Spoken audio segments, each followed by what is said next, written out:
Hello my mindful beings, welcome back to my channel. मेरा नाम है सुनिष्ठा और इस चैनल पे हम बात करते हैं लॉ ऑफ अट्रैक्शन के बारे में और एक पॉजिटिव माइंडसेट के बारे में। आज की वीडियो में मैं आपको बताने वाली हूँ इस book think and grow rich में दिए हुए एक अमेजिंग मेथड के बारे में। ये टेक्निक इतनी ज्यादा इफेक्टिव है कि मेरे लिए ये मैजिकली वर्क करी है। जब मैंने इस टेक्निक को यूज किया तो जो भी मेरी मॉनेटरी फ्लो में जो भी हर्डल्स आ रहे थे या जो भी इश्यूज आ रहे थे हियर एंड देयर, वो सब सॉल्व हो गए। तो ये बहुत ही इजी एंड इफेक्टिव मेथड है मनी को मैनिफेस्ट करने के लिए। तो यहाँ पर think and grow rich book में 6 सिंपल स्टेप्स में इस मेथड को डिवाइड किया गया है। सबसे पहले स्टेप की बात करते हैं। जब भी हम पैसे की बात करते हैं तो हम बोलते हैं मुझे बहुत सारा पैसा चाहिए, मुझे पैसा चाहिए, मैं फाइनेंशियली फ्री होना चाहता हूं, मैं फाइनेंशियली अबंडेंट होना चाहता हूं, मुझे वेल्थ चाहिए। बट कितनी चाहिए? सबसे इंपॉर्टेंट क्वेश्चन आता है कि पैसा चाहिए, ठीक है, हमें पता है, सबको पता है कि सबको पैसा चाहिए, पर कितना चाहिए? तो सबसे पहले स्टेप में आप एक अमाउंट स्पेसिफाई करेंगे। आप लिखेंगे कि कितना पैसा आपको चाहिए। वो कुछ भी अमाउंट हो सकता है, आपको वो अमाउंट स्पेसिफाई करना है कि I want this much amount, I want this much amount per month, per day, या जो भी चीज में आप उसको डिवाइड करना चाह रहे हैं उसमें आप उसे कर सकते हैं। But you have to mention the specific amount.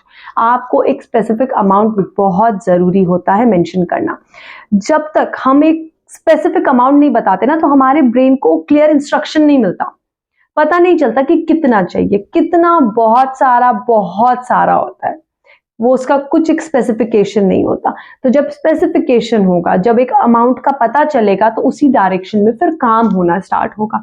तो सबसे पहला काम क्या करना है? आपको लिखना है। आप इस 6 सिंपल स्टेप्स को पहले लिखेंगे। मैं जैसे जैसे बताती जा रही हूं वैसे वैसे आप इसे नोट डाउन करते जाइए। तो सबसे पहले अमाउंट लिखिए, कितना अमाउंट चाहिए। दूसरी चीज, ये अमाउंट को पाने के लिए मैं क्या करूंगा? मैं अगर ये पैसा चाहता हूं तो मैं इसकी जगह पर क्या चीजें करूंगा? क्या कमिटमेंट दे रहे हैं आप उस पैसे को? पैसे के आने के लिए कुछ देना पड़ेगा। वो जगह क्या, हमेशा याद रखिए, जब तक जगह खाली नहीं होगी, जब तक दोगे नहीं तो पाओगे कैसे? तो वहां से जगह को खाली करो जहां पर वो पैसा आ जाए आपके पास, वो पैसे की एनर्जी आ जाए। हम अपने अंदर बहुत सारी एनर्जी होल्ड ऑन करके रखते हैं, मैं नहीं कर सकता, I don't want to change, I don't want to do this, I don't want to do that. तो हम क्या करते हैं? हमने वो एनर्जी होल्ड ऑन करी हुई है। Release that energy. जितना ज्यादा आप उस एनर्जी को रिलीज करेंगे तो दूसरी चीज जिसके लिए वो जगह बनी है, वो चीज वहां पर ऑटोमेटिकली आ जाएगी। This is the law of vacuum. आपको क्या करना है? आपको कमिटमेंट देना है कि मैं जो पैसा चाह रहा हूं उस पैसे की जगह पर मैं क्या दे रहा हूं? मैं अपना टाइम दे रहा हूं, अपनी एनर्जी दे रहा हूं, अपनी कंसिस्टेंसी दे रहा हूं, अपना कमिटमेंट दे रहा हूं, अपना डेडिकेशन दे रहा हूं।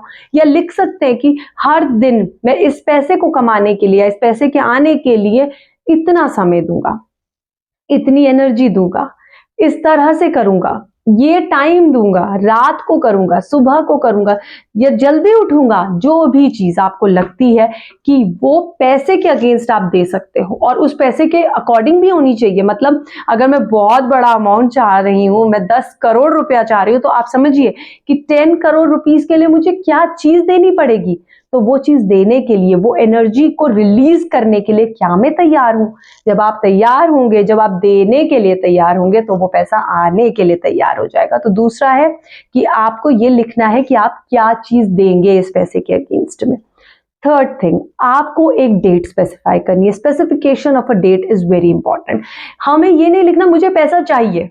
अब पैसा चाहिए, ठीक है, आपने आज लिखा, वो 10 साल बाद आ जाएगा। आपने बताया थोड़ी ना कब चाहिए। तो आपको ये भी बताना, जैसे आपको ये बताना है ना कितना चाहिए, वैसे आपको ये भी बताना है कब चाहिए।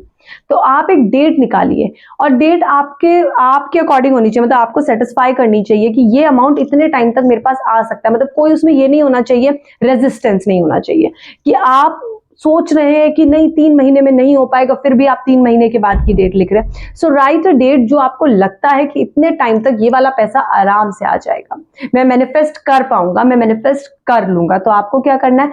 एक डेट स्पेसिफाई करनी है। फोर्थ थिंग, आपको एक एक्शन प्लान बनाना है। क्या होता है, कुछ पैसे के लिए हमारा ना एक एक्शन प्लान होता है। मतलब उस बिजनेस के लिए आप ये सोचिए कि ये पैसा किसी बिजनेस से आ रहा है, और बिजनेस से आ रहा है, ये जॉब से आ रहा है, या फिर कोई आपका रिलेटिव आपको देने वाला है, आपके पेरेंट्स देने वाले, आपके पास गिफ्ट के फॉर्म में आ रहा है, जिस भी फॉर्म में आ रहा है, बट ये पैसा आने के लिए ना एक एक्शन प्लान होगा।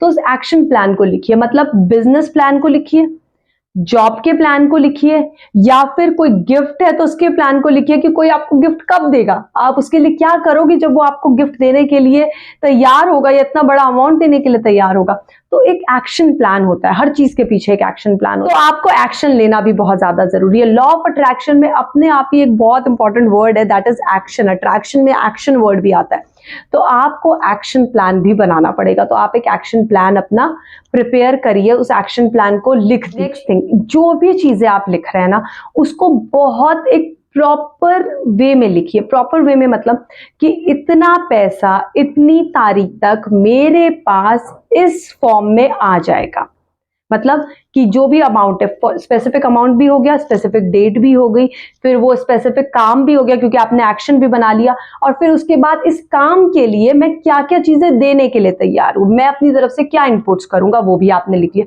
तो एक क्लियर, आप इसको पैराग्राफ फॉर्म में भी लिख सकते हैं, आप इसको सेंटेंसेस फॉर्म में भी लिख सकते हैं, पॉइंट्स भी लिख सकते हैं, मतलब आप इसको पॉइंट्स फॉर्म में भी लिख सकते हैं, आप इसको पैराग्राफ फॉर्म में भी लिख सकते हैं। बट आपको ये इतना क्लियर लिखना है कि जब भी आप उसको पढ़े तो आपके ब्रेन में ये इंटेंशन चली जाए कि एग्जैक्टली क्या चीज ये बोलना चाह रहा है और क्या चीज इसको चाहिए। तो इतना ज्यादा आपकी राइटिंग, जब भी हम कोई भी राइटिंग कर रहे हैं, that should be very very specific and very very up to the point. बहुत अप टू द पॉइंट होनी चाहिए, बहुत प्रॉपर वे में चीजों को लिखा होना चाहिए, क्योंकि जब लिखी हुई चीज आप पढ़ोगे तो उतना ही क्लियर इंस्ट्रक्शन जाना चाहिए और उतनी ही क्लियर इंटेंशन जानी चाहिए। क्लियर लिखी हुई चीज एक क्लियर इंस्ट्रक्शन और एक क्लियर इंटेंशन को सेट करती है। तो ये दोनों चीजों पे हमें काम करना बहुत ज्यादा जरूरी है। तो ये 5 स्टेप आपने कर लिए। जब आप ये सारे स्टेप्स कर लेंगे तो लास्ट स्टेप क्या है, आपको अब जो आपने ये लिखा है ना, जो 5th पॉइंट में आपने लिखा है, इसको आप रात को सोने से पहले पढ़ेंगे और सुबह उठने के बाद पढ़ेंगे। तो वो जो पेपर होगा ना, वो अपने बेड साइड पे रख लीजिए और सुबह उठते सबसे पहले उसको पढ़िए और जोर जोर की पढ़िए। इतना लाउडली रीड करिए कि आप क्या ना दिमाग सुनने के लिए मजबूर हो जाए। क्या होता है कि हम बहुत बार बहुत सारी चीजें बोल रहे होते हैं बट हम सुन नहीं रहे होते, सुन रहे होते तो हम समझ नहीं रहे होते। तो आपको क्या करना है, टेक दैट स्क्रिप्ट, वो जो आपने लिखा है उसको लीजिए, मिरर के सामने जाइए, बहुत जोर जोर की बोलिए ताकि सुने आप, और आप अपने आप को देखकर ये चीज बताएं कि ये चीज मेरी हो गई है। सब कुछ प्रेजेंट टेंस में लिखना है, सब कुछ आपको लिखना है कि आपको मिल गया है, आप उस चीज के पोजेशन में हैं। आपको ये सब स्क्रिप्टिंग करके सुबह तेज तेज पढ़ना है और रात को सोने से पहले भी आपको वो स्क्रिप्ट निकाल कर दोबारा पढ़नी है। आप मिरर के सामने, इज अ चॉइस, आपको करना है करिए, नहीं करना तो मत करिए, बट आपको पढ़ना ये बहुत तेज तेज है। You have to speak it loud. और ऐसा नहीं है कि एक बार पढ़ना है या 2 बार पढ़ना है, जितनी बार आप उसको पढ़ने से उसकी फीलिंग में आते जा रहे हैं उतनी बार पढ़ना। It can be 1 time, it can be 10 time, it can be 50 times. आपको जितना ज्यादा फीलिंग क्रिएट होती जा रही है उतना ज्यादा उसको पढ़ते जाइए। अगर पढ़ने से रेजिस्टेंस आ रहा है तो रुक जाइए, फिर दोबारा से एक अच्छे मूड में आकर फिर पढ़िए। तो इसको जितना ज्यादा पढ़ेंगे ये उतना ज्यादा ही आपके लिए मैजिकली वर्क करेगा।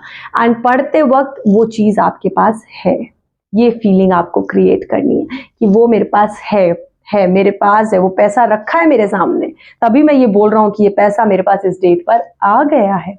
तो इस तरह से इस टेक्निक को अप्लाई करिए और ये बहुत अमेजिंगली वर्क करती है।